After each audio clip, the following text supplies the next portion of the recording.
ரதியக்காடு படியில் அக்கா இன்றைக்கி சாம்பாருக்கு ஒரு உருளைக்கிழங்கு மசால் பண்ண போகிறேன். அக்கா எப்படி பண்ணுறேன்னு பாருங்கள்.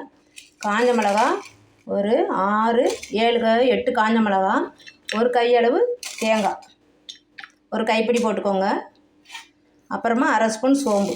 இது வந்து நல்லா காஞ்ச மிளகா அரைக்கிற மாதிரி நல்லா கொரகொரப்பாக சுற்றிட்டு வரணும். காஞ்ச மிளகா கொஞ்சம் அரைப்பட்டுருணும். இப்போ இந்த ஸ்டேஜில் கொஞ்சம் கொரகொரப்பாக அரைச்சதுக்கப்புறம் கொஞ்சம் தண்ணி ஊற்றி கொஞ்சம் கெட்டியாக அரைச்சிக்கலாம். இப்போ அரைச்சிட்டு வந்தாச்சு. இந்த பதம் போதும், ரொம்ப கொரகொரப்பாக இல்லை. இந்த மிளகா அதில் தெரியாமல் அரைச்சிடணும், அவ்வளோதான். இப்போ இதை எடுத்து ஒரு பவுலுக்கு மாற்றி வச்சிடலாம். இப்போ அக்கா 4 உருளைக்கிழங்கு கொஞ்சம் பெரிய சைஸாக வேக வச்சு வச்சுருக்கிறேன். தோல் உரிச்சிட்டு இதை வந்து கொஞ்சம் மீடியம் சைஸ் பீஸாக போட்டு வச்சுக்கணும். பீஸாக கட் பண்ணிடுவோம். இப்போ இந்த அளவு பீஸ் கட் பண்ணிக்கிட்டால் போதும்.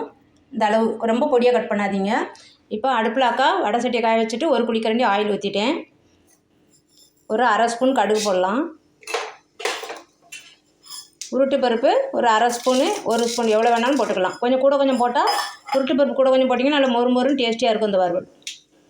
இப்போ உருட்டு பருப்பு சவந்துருச்சு, கடுகும் பொடிஞ்சிருச்சு. நம்ம இந்த உருளைக்கிழங்கு எடுத்து போட்டுக்கலாம். இதுக்கு தேவையான சால்ட்டு இந்த ஸ்பூனுக்கு 3/4 அளவு போட்டிருக்கிறேன். அப்புறம் பத்தலைன்னா போட்டுக்கலாம். கொஞ்சோண்டு ஒரு 2 சிட்டிக்கு மஞ்சத்தூள்.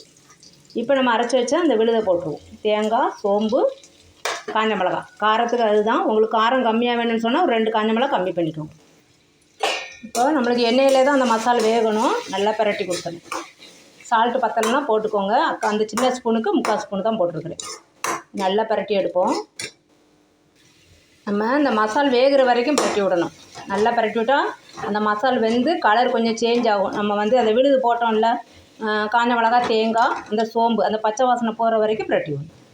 கலர் சேஞ்ச் ஆகிடுச்சு பாருங்கள். அப்புறம் அந்த எண்ணெய் அந்த ஓரத்தில் நல்லா பிரிஞ்சு வரும். இன்னும் ஆயில் வேணாலும் ஊற்றிக்கலாம்.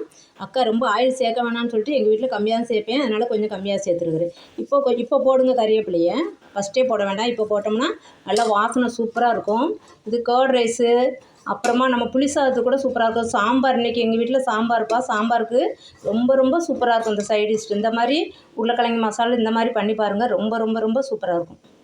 அவ்வளோதான். இது எங்கள் அம்மாவுடைய டிஷ்ஷு, உருளைக்கிழங்கு கூட்டு. ரொம்ப ரொம்ப கடாய் வந்து ஒரு கையில் அக்கா பிடிக்கிறதுனால வழுக்குது அப்படியே. ரொம்ப ரொம்ப டேஸ்டியாக இருக்கும். இதை செஞ்சு பார்த்துட்டு அக்கா கமெண்ட்டில் எப்படி இருக்குன்னு சொல்லுங்கள். ரதியக்காடு படிக்கு சப்ஸ்கிரைப் பண்ணுங்கள், லைக் பண்ணுங்கள், ஷேர் பண்ணுங்கள். தேங்க்யூப்பா.